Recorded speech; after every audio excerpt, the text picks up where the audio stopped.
Bonjour, dans ce tutoriel, nous allons voir comment vous pouvez importer une liste de contacts dans CyberImpact pour ensuite évidemment commencer à leur envoyer des courriels. Donc on va se rendre à la section Contact en cliquant sur l'onglet ici et on va cliquer sur le bouton bleu pour ajouter des contacts. Maintenant, on peut ajouter un contact manuellement, un à la fois. Si vous en avez seulement quelques-uns, vous pouvez le faire en cliquant sur Ajouter un contact. Mais on peut aussi importer une liste de contacts, peut-être une liste que vous avez dans un fichier Excel ou un fichier CSV que vous auriez exporté d'un CRM ou d'un autre logiciel. En passant, si vous avez besoin d'aide pour préparer vos listes en fonction de la loi canadienne antipourriel, si vous voulez vous conformer et en apprendre davantage sur la loi C-28, vous pouvez le faire. Vous pouvez télécharger notre guide en format PDF et le consulter. Cliquons maintenant sur « Importer une liste ».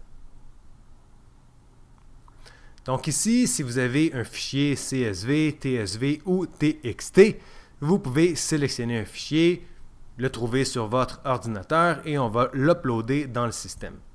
Si vous avez l'information dans un fichier Excel, on peut faire ça encore plus simple. Donc on peut aller dans notre fichier Excel et on peut tout simplement copier l'information et la coller dans CyberImpact. Donc, simplement un bon vieux copier-coller. L'information, le minimum que vous devez avoir pour importer des gens dans CyberImpact, c'est bien entendu une adresse courriel. Mais si vous avez plus d'informations, c'est utile et on vous invite à importer ces autres champs-là, comme par exemple le prénom, le nom, l'entreprise, la langue et le genre. Donc, dans le cas de la langue, ce sera soit FR pour français ou EN pour l'anglais. On aura M pour masculin et F pour féminin. Donc, on doit vraiment respecter ce formatage pour que le système puisse importer l'information comme il faut. On peut aussi importer la date de naissance si, par exemple, vous voudriez envoyer des courriels pour souhaiter l'anniversaire de vos clients. Vous pourriez le faire. Donc, apportez attention, le formatage de la date est très important.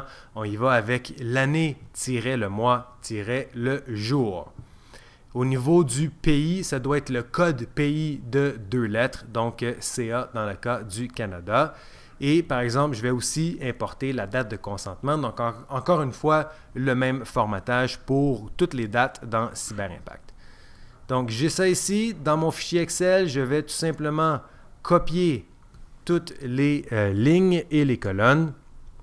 On copie, on retourne dans CyberImpact et on va coller le tout. Le système va interpréter rapidement l'information que je lui ai envoyée. Donc, on a les différentes colonnes. On va activer les colonnes qu'on veut importer dans CyberImpact et on va pairer avec un champ dans CyberImpact encore une fois. Donc, John et Jane, ce sont quoi? Ce sont des prénoms. J'ai aussi le nom de famille. J'ai le nom de l'entreprise. J'ai la langue et le genre qui ont déjà été détectés par CyberImpact. Ici, la date que j'ai, la première, ça sera la date de naissance. J'ai le code postal. J'ai aussi le pays. Et finalement, j'ai une dernière colonne qui, dans mon cas, est la date de consentement. Comme j'importe la liste de mes clients actifs, la date de consentement pour ce type de contact-là sera tout simplement la dernière transaction. Donc, soit le dernier achat que la personne a effectué ou la date de la dernière facture que j'ai envoyée à ce client-là. Et on aura un consentement tacite qui est valide pendant 24 mois après cette date-là. Donc, on vous invite à constamment mettre à jour la liste de vos clients et vous pourrez toujours mettre à jour avec la date de la transaction la plus récente. Donc, on y va avec ça. On clique sur « Suivant ». Si vous importez tout d'un coup la liste de tous vos contacts et ce n'est pas nécessairement segmenté en différentes catégories comme vos clients actifs, vos clients inactifs, vos prospects, les membres de votre association, peu importe. Donc, vous pouvez tout importer en même temps et garder l'option par défaut non spécifiée. Par contre, pour vous aider à vraiment simplifier le fait de se conformer à la loi canadienne antiporielle, on vous invite à faire plusieurs importations et de vraiment segmenter en type de contact. Donc ici, dans mon exemple, je suis en train d'importer une liste de clients. J'ai donc un consentement tacite qui dure 24 mois après la date de consentement que j'ai spécifié dans mon document d'importation. Si jamais vous savez que dans votre fichier Excel ou dans le fichier que vous utilisez pour faire l'importation, pour certains contacts, vous n'avez pas de date de consentement, bien, vous pouvez indiquer une date par défaut qui sera ajoutée à tous les contacts pour lesquels en fait la date n'a pas été spécifiée déjà. Mais dans mon cas, cette date-là, je l'ai et c'est une date qui est différente pour chacun de mes contacts que je vais importer. On clique sur Suivant.